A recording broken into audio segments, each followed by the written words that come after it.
नमस्कार. मी भाऊ तोरसेकर. तुम्ही बघत आहात प्रतिपक्ष. मित्रांनो, महाराष्ट्रात इतका गदारोळ चाललाय, काय काय काय काय चाललंय. दिशा सालियन, सुशांत सिंग राजपूत, तो तुमचा कोणतो कुणाल कामरा, एकापेक्षा एक गोष्टी उकरून उकरून काढल्या जात आहेत. सगळा गदारोळ चालू आहे. आणि एवढा एवढी उलथापालथ चालू असताना महाराष्ट्राचा जाणता नेता कुठे गायब आहे, हा खरा गंभीर प्रश्न आहे. या सगळ्यापासून शरद पवार अलिप्त कसे राहतात तेच मला कळत नाही. मी यावर एक विषय केला की शरद पवार गप्प आहे म्हणजे महाराष्ट्रात काहीतरी गडबड होऊ घातले का. कारण शरद पवार जेव्हा गप्प असतात तेव्हा ते सर्वाधिक काहीतरी मोठी भानगड करण्याच्या, मोठी गफलत करण्याच्या तयारीत असतात. अन्यथा शरद पवार गप्प राहत नाही, रोज बोलतात. रोज बोलतात.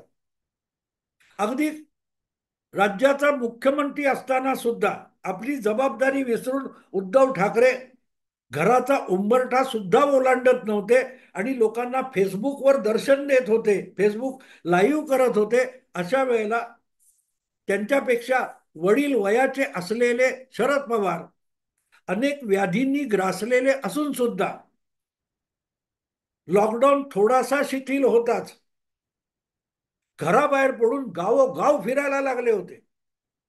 गावोगाव फिरायला लागले होते. असे शरद पवार आज अचानक इतका गदारोळ महाराष्ट्राच्या राजकारणात चालू असताना निमूट कुठेतरी गप्प बसले असतील किंवा फारसं बोलत नसतील, तर मग त्यांच्या डोक्यात काय चालू आहे ही बाब गंभीर ठरते. गंभीर ठरते. अर्थात कोणी म्हणू शकते वयानुसार थकलेत, पण शरद पवार हा गडी थकणारा नाही. तुम्हाला आठवतं, अगदी अलीकडे सुद्धा मला वाटते लोकसभा विधानसभा निवडणुकीच्या दरम्यान शरद पवारांनी ठणकावून सांगितलं होतं, हा गडी थांबायचा नाही. लोकसभा चांगलं यश मिळवल्यानंतर आणि विधानसभेत अत्यंत लाजिरवाणा पराभव पत्करल्यानंतर सुद्धा शरद पवार ठामपणे म्हणाले होते, हा गडी थांबायचा नाही. आणि म्हणून शरद पवार आहेत कुठे, करतात काय, हा प्रश्न गंभीर ठरतो. आणि प्रामुख्याने आता जे काय कृणाल कामरा प्रकरण झाले किंवा दिशा सालियन आणि सुशांत सिंग राजपूतचा क्लोजर रिपोर्ट, ह्या सगळ्या गोष्टी आणि दुसरीकडे इतरही राजकीय उलथापालथी चालू आहेत. अशा वेळेला अशा वेळेला शरद पवार यांच्याकडून कुठल्याही प्रतिक्रिया न येणं हे खरंच चमत्कारिक आहे.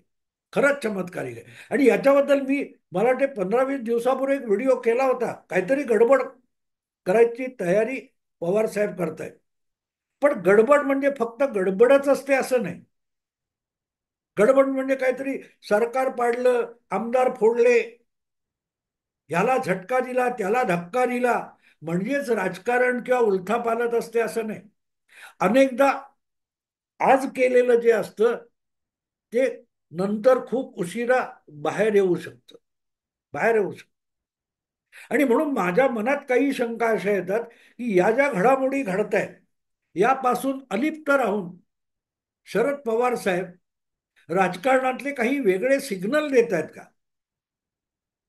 सिग्नल हा अर्थातच शरद पवारांचा आवडता शब्द आहे. कोणीतरी काहीतरी बोलला तर त्यातून लोकांमध्ये काय सिग्नल जातो, काय संकेत जातो, अशी भाषा शरद पवार हे आजपर्यंत सातत्याने बोलत आलेले.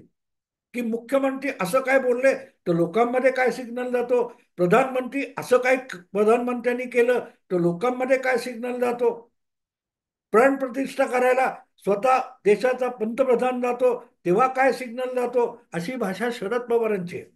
आणि म्हणून महाराष्ट्रामध्ये इतकी काय म्हणतात ती उलथापालथ, राजकीय उलथापालथ चालू असताना राजकारणातला जाणता नेता जर अवाक्षर बोलणार नसेल तर मग काय सिग्नल जातो याची चर्चा व्हायला पाहिजे मित्र, व्हायला पाहिजे.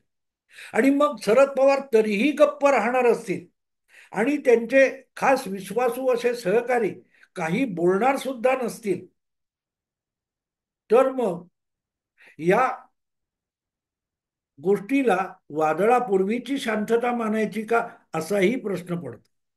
असाही प्रश्न पडतो. कदाचित असंही असेल की पडद्यामागे राहून या गोष्टी हलवण्याचं काम, सूत्र हलवण्याचं काम खुद्द शरद पवारच करत असतील. दिशा सालियन प्रकरणात, दिशा सालियन प्रकरणामध्ये तिचे वडील सतीश सालियन अचानक मैदानात आले. अचानक मैदानात आले.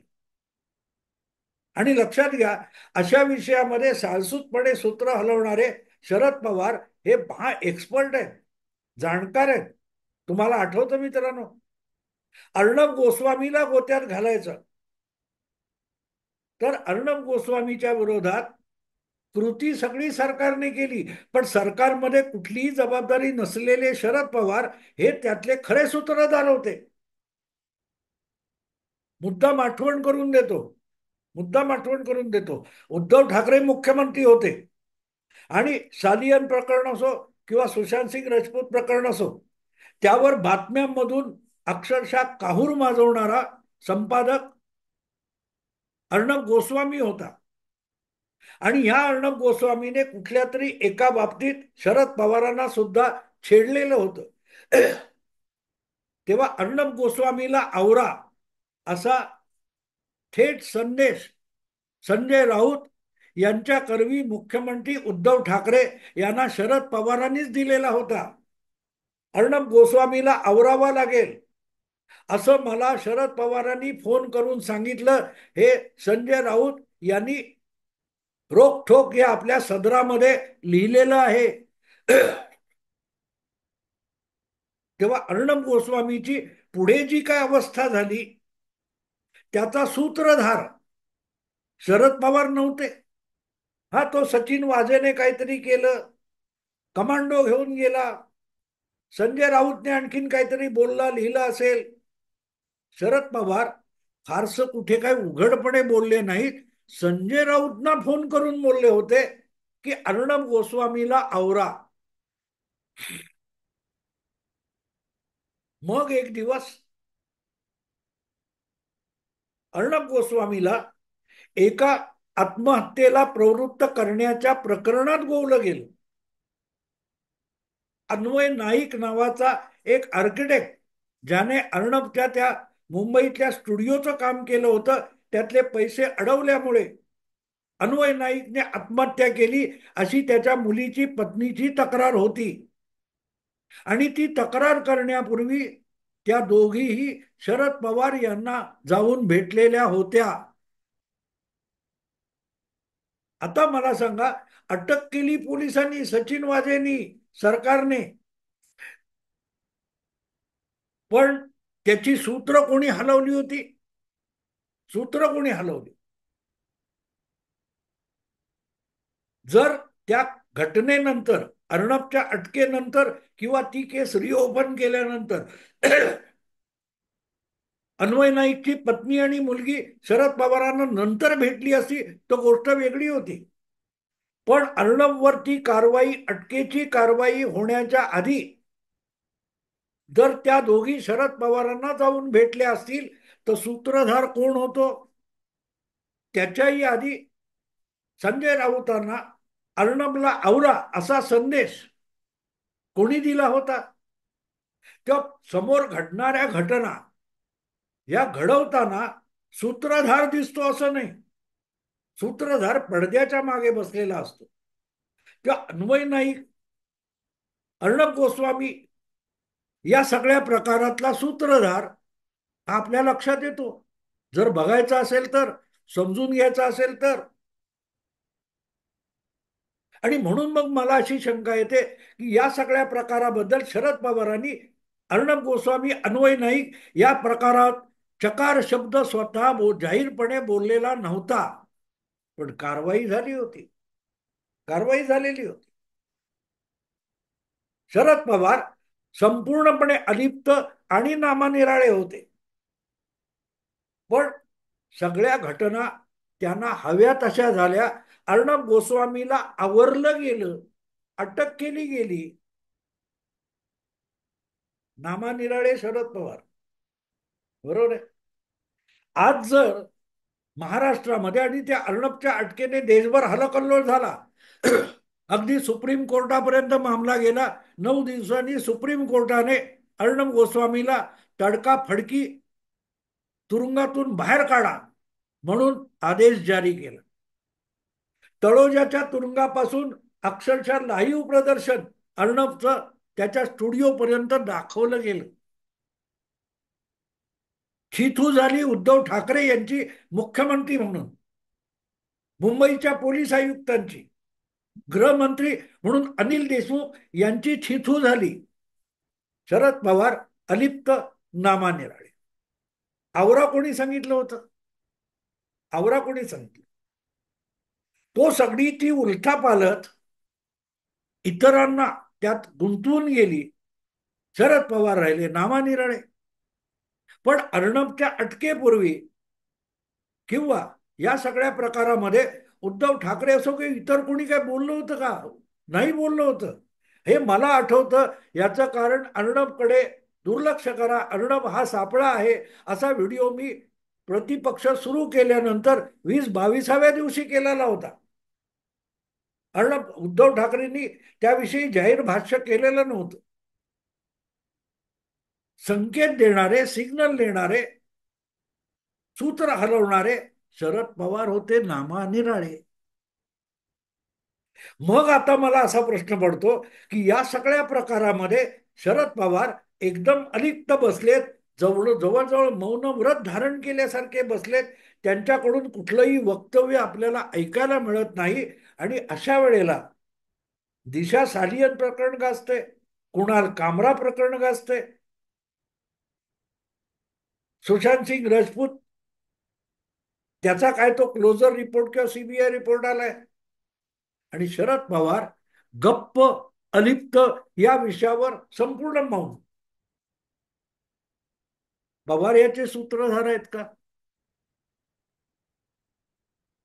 तिथे कुणाल कामराकडे हे काम द्या, हे शरद पवारांनी सांगितलं कोणाला? का कुणाल कामराला ह्या असल्या कॉमेडीसाठी, ट्रॅजेडीसाठी प्रवृत्त करणारे शरद पवार आहेत का? कोण आहे?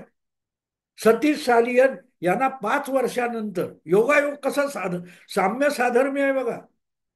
अन्वय नाईक याच्या आत्महत्येची केस कोर्टामध्ये क्लोज झाली होती. क्लोज झाली होती, बंद झाली होती. अगदी कोर्टाची परवानगी घेऊन अन्वय नाईकच्या आत्महत्येचा विषय आणि तपास कोर्टाच्या परवानगीने बंद करण्यात आला होता. आणि अशा प्रकरणामध्ये ती केस रिओपन करण्यासाठी कोर्टाची परवानगी घ्यावी लागते. तुम्हाला आठवत असेल तर अर्णबला सचिन वाझेंनी कमांडो घेऊन अटक केल्यानंतर अलिबागला घेऊन जात असताना रिपब्लिक चॅनेलचा जो न्यूज एडिटर आहे, त्याचं नाव विसरलो मी, ती मंडळी गाडीने कॅमेरा घेऊन अर्णबला कुठे घेऊन जात आहेत याचं चित्रण करत होती. तर हायवेवर आपली गाडी थांबून, त्यांची गाडी थांबून सचिन वाझेने त्याला दम मारला होताच, निघून जा म्हणून. आणि त्या रिपोर्टरने, त्या नारायणन काहीतरी नाव आहे मला वाटते, त्याने प्रश्न सचिन वाझेला विचारला होता, ही केस, अन्वय नाईकची केस कोर्टामध्ये जाऊन क्लोज झाली असेल, ती केस, तिचा तपास बंद झाला असेल, तर आज अर्णबला कुठच्या अधिकारात अटक करण्यात आली आहे? रायगड पोलिसांनी ती केस क्लोज केलेली आहे, असं तो अर्णबचा न्यूज एडिटर वाझेला विचारतो. तर वाझे म्हणतो आम्ही ओपन केली आहे, पण ओपन झालेली नव्हती. आणि म्हणून अलिबागच्या कोर्टामध्ये जिल्हा सत्र न्यायाधीश महिला होत्या, त्यांनी सांगितलं ही केस ओपन नसेल तर तुम्ही याला अटक का केली आहे? आणि ज्या कारणासाठी अटक केली असेल तरी पोलिसांना आम्ही पोलीस कोठडी देणार नाही. आठवतं तुम्हाला? तर जी केस कोर्टाने ओपन करायला सांगितलेली नाही, अशा प्रकरणात आगाऊपणा पवारांचे लाडके गृहमंत्री अनिल देशमुखांच्या पोलिसांनी केला होता. आणि अनिल देशमुखांचीच साक्ष काढायची तर लाठीमार करण्याचे आदेश सुद्धा मंत्रालयातून, गृह मंत्रालयातून येतात. याचा अर्थच अन्वय नाईकच्या प्रकरणामध्ये अर्णबला अटक करण्याचे आदेश अनिल देशमुख यांनी गृहमंत्री म्हणून दिले होते. आणि अनिल देशमुखांचा सूत्रधार शरद पवार असतात. पण मुद्दा असा आहे की अन्वय नाईकच्या पत्नीला आणि मुलीला एवढ्या वर्षांनी जाग का आली, असा प्रश्न तेव्हा विचारला गेला नव्हता. आज दिशा सालियनच्या वडिलांना 5 वर्षानंतर जाग का आली, असा प्रश्न मात्र अगत्याने विचारला जातो. जे कामरा प्रकरणामध्ये बिळातून बाहेर आलेत, बिळातून बाहेर आलेत, त्यांना तेव्हा अन्वय नाईकच्या पत्नीला जाग का आली हा प्रश्न विचारावा असा वाटला नव्हता. ते आज दिशा सालियनच्या वडिलांना जाग का आली असा प्रश्न विचारतात. माणसं दुटप्पी किती असतात बघा. पण असो, तो विषय वेगळा मांडलेला आहे. मुद्दा असा आहे की या सगळ्या उलथापालथीमध्ये शरद पवार गप्प का आहेत. अर्णबची अटक, अन्वय नाईकच्या आत्महत्येची केस ओपन करणं, या सगळ्या प्रकरणामध्ये शरद पवार गप्प होते, आजही गप्प आहेत. आणि म्हणून मग दिशा सालियन प्रकरणामध्ये जे कोणी गुंतणार असेल त्याला गुंतवू दे, ते गुंतवण्याची सूत्र सुद्धा पवार साहेबांनी हलवलेली नाहीत. अन्वय नाईकची पत्नी आणि मुलगी पवार साहेबांना भेटायला गेली होती. तसे दिशा सालियनचे वडील सतीश नाईक पवार साहेबांना भेटले होते का? किंवा पवार साहेबांकडून कोणीतरी संकेत घेऊन दिशा सालियनच्या वडिलांकडे पोहोचलं का? विचार करण्यासारख्या गोष्टी आहेत मित्रांनो. या प्रकारच्या, ज्याला म्हणतात ना, एक साम्य साधर्म्य दिसतं, 2-3 घडामोडींमध्ये साम्य साधर्म्य दिसतं, तेव्हा त्याला पॅटर्न म्हणतात. अर्णब गोस्वामीच्या अटकेच्या वेळेला अन्वय नाईकची केस रिओपन करण्याच्या बाबतीतल्या घटना आणि दिशा सालियनच्या वडिलांना आलेली उशिरा जाग, या दोघांमध्ये एक पॅटर्न दिसतो, एक साम्य साधर्म्य दिसतं.